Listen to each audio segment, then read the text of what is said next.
Yes. You're saying you want more high tech on Tech Today. Have you seen some of the tech we cover on the show? Have you seen the EVs we have on the show? You want us to take it to the next level? Really? This is the country's #1 technology show, and you still want us to level up? Okay. Well, we'll see about that. So clearly we need to take things to the next level on Tech Today. We're using all sorts of high-tech devices. We've had all the big exclusives on the show, but it's expected that we level up. And maybe I can do that by changing this fancy DSLR camera. But how do I do it? Should I use a smartphone? Should I use maybe a point and shoot? Can a smartphone really replace a DSLR camera? This is fallen from up above. X90 Pro. Word on the street, this might just be able to match up to that fancy camera that we're shooting this show on. But is that a gimmick or is that the truth? Well, let's unbox it and find out. Alright, let's just say it's not as satisfying an experience. This Vivo flagship is here for the unboxing experience. You have the device here, but let's just very quickly see what else you get in this particular box. A 120-watt charger with the Vivo X90 Pro. Let me just make some space over here. And now we have a Vivo X90 Pro, a flagship that a lot of camera enthusiasts have been waiting for a very long time. This is that device. I'll tell you a little bit more about this showstopper, which is the camera on this phone. Switch it right on, and a very good display, all set to be charged with this super fast charger at 120 watts.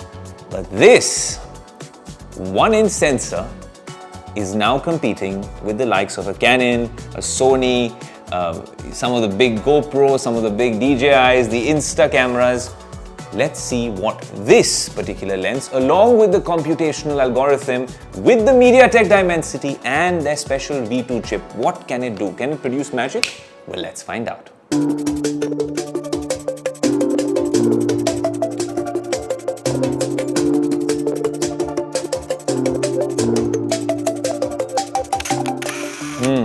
I can't wait to take this 1-inch camera and this fancy module out for a spin. But this is the Vivo X90 Pro flagship from Vivo. Since we are talking about the device and we will get to the elephant in the room, there are other things I can give you in my initial impressions, starting with the design.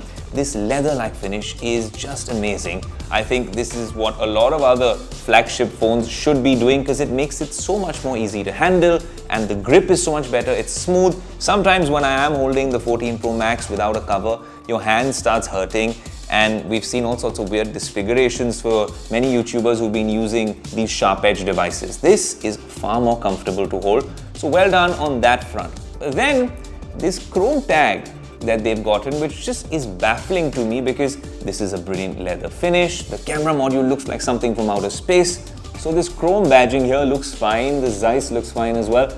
But then this italicized text saying extreme imagination, Vivo Zeiss co-engineered.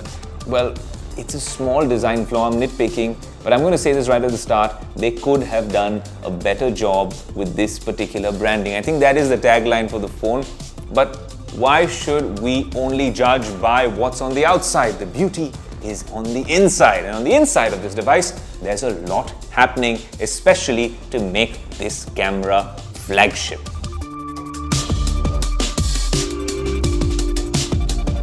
Now this flagship device comes with a very special chipset. No, it doesn't come with a Snapdragon 8 Gen, whatever you were expecting.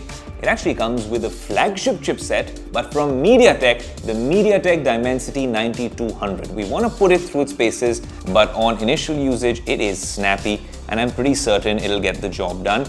Also, when it comes to gaming, firstly, it's the design of the phone. It doesn't seem like something which would heat up like other metal or glass backs. But more than that, it also comes with a very special technology. And why I'm not worried about this phone heating up is because it comes with a bigger vapor cooling chamber than most devices. So all your temperature thermals will be steady and under control. This particular device comes with 12 GB of RAM. So I'm guessing gaming on this, with MediaTek's focus on gaming now, will be a cakewalk. But that's what we're talking about under the hood. Remember when double roles were a big deal in Bollywood, where you had maybe Salman Khan or Shah Rukh Khan playing two roles? Well, that happens out here as well. That MediaTek Dimensity chipset is just one end of the puzzle. To power this camera, Vivo has put their own V2 chip. Yes, we're going to be panning to this camera to talk about how the V2 chip is doing all the magic on this device. Honestly, when you do take photos, you can see that while all these cameras are great now, sensors are big, 1-inch sensor means more light comes in, there'll be better low light performance, good OIS, image stabilization will be good, cinematic mode will be made better with AI enhancements, all happening under the hood. So what have they done, the sort of magic they've done with this device? Okay, I've taken a photo which I will not reveal now because we'll be taking this out for a spin. But before we actually do, I do want to talk a little bit about the display on this device. Speaking of the display on the X90 Pro, it is quite a smooth 120 Hz experience, and honestly, quick user experience review that I have to tell you all about. I've used Vivo devices earlier on the show, but this is incredibly impressive.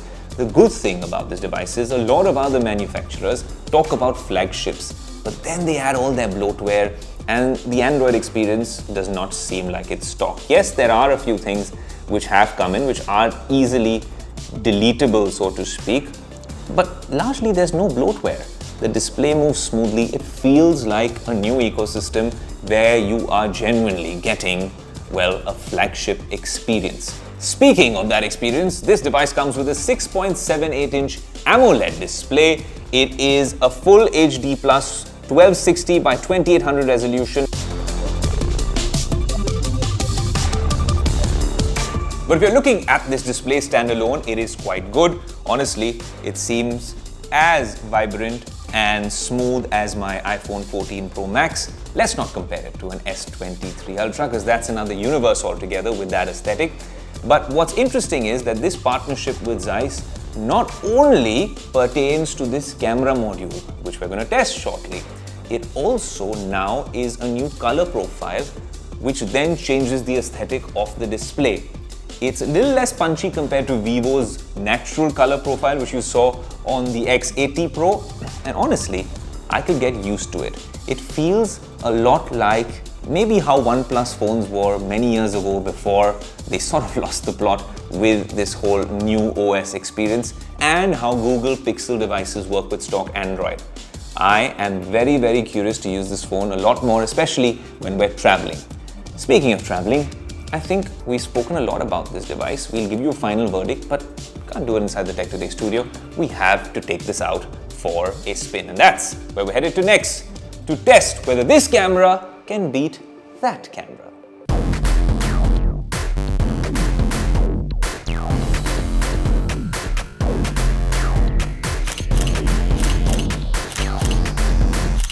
Well, like I said, we needed to take this phone for a little bit of a ride outdoors, and what better place than to do this here in Mumbai. I'll give you a quick 360. This is a skating rink that you will only see here in Mumbai. And I'm going to step out over here because there's a bunch of soon-to-be Tony Hawk Pro skaters over here and tell you a little bit more about the camera on this particular device. Now, this device, of course, the 1-inch sensor does a stellar job at really bringing in low-light situations, enhancing the image with that V2 chip as well. And then you have a 50 megapixel, then a 50 megapixel telephoto, and then a 12-inch ultra-wide. But while it does get better in a lot of departments from last year, the X80 Pro, there are a few departments which are lacking, which I will tell you about as you adore some of these skaters. Number one, if you are using the selfie camera for video, then you are limited to 1080p and it can only go up to 60 FPS. And of course, it doesn't even have a lot of optical zoom out there. The 50 megapixel telephoto lens does take some great shots in all of the situations we put it in. But remember, optical zoom is only 2x. And even if you compare it to last year's phone, which was 5x optical zoom, then we're talking about a very different device. But yes, if you're talking about stills and even the cinematic mode on this, there's all sort of Zeiss filters as well, but in low light situations, this phone does really well. In fact, even if you compare it to the iPhone 14 Pro Max, just purely on photos on the device. Let's not talk about uploading on Instagram and other social media, because then optimization comes in. This device, honestly, is comparable to that particular DSLR we're using in a lot of situations. And that's because obviously there's a computational algorithm. It's the artificial intelligence and all the hardware and software at work in this particular device, which are enhancing the images. That's how smartphones work. But yes, the final output is fantastic, and we'll give you the final verdict when we go back to the studio. But look at some of these photos even in the studio. Can you tell which one is a DSLR shot and which one is from the X90 Pro? It's not that easy. Look, in brightly lit scenarios like this, most devices do well, but this device does exceptionally well, and we can safely say that from some of these shots that you're seeing on the screen, that this device is perhaps one of the best smartphone cameras ever made, and one of the best smartphone cameras that we have had on Tech Today. Let's be honest with the verdict. This is an initial verdict of our initial impressions, not an in-depth review, so to speak, somewhere in between a review with the device, because we spent a couple of days with it, and our initial impressions. Is this a flagship smartphone? There's no doubt about that. They have packed a punch in every department. Hardware, software, camera, mind-blowing stuff. A lot of other manufacturers can learn from this. But can this replace the iPhones and the Galaxy devices and maybe the Pixels in some of your pockets and your hands? I'm not quite sure, but if you are a true blue smartphone photography enthusiast, then this one will be a very interesting proposition for you. I think if you're into still photos, the Google Pixel and this particular device, the X90 Pro, would be at the top of your list. I would easily recommend the Google Pixel 7 Pro in terms of the stock Android experience, but I will maybe be mincing my words because the Android experience on this device is not that bad after all. Well, judging from our experience, can this camera on the X90 Pro replace your DSLR camera or all the high-end devices we use on Tech Today? Maybe not just yet, but the fact that this is one of the top contenders to do that one day, and Vivo's been doing it year after year, and the fact that it's being spoken of in the same breath as professional cameras, which are 3, 4, 5 times the cost of this one device, which will always be there in your pocket, is a compliment to what Vivo is doing with their flagship devices. If you like the video, do like, comment, share and subscribe.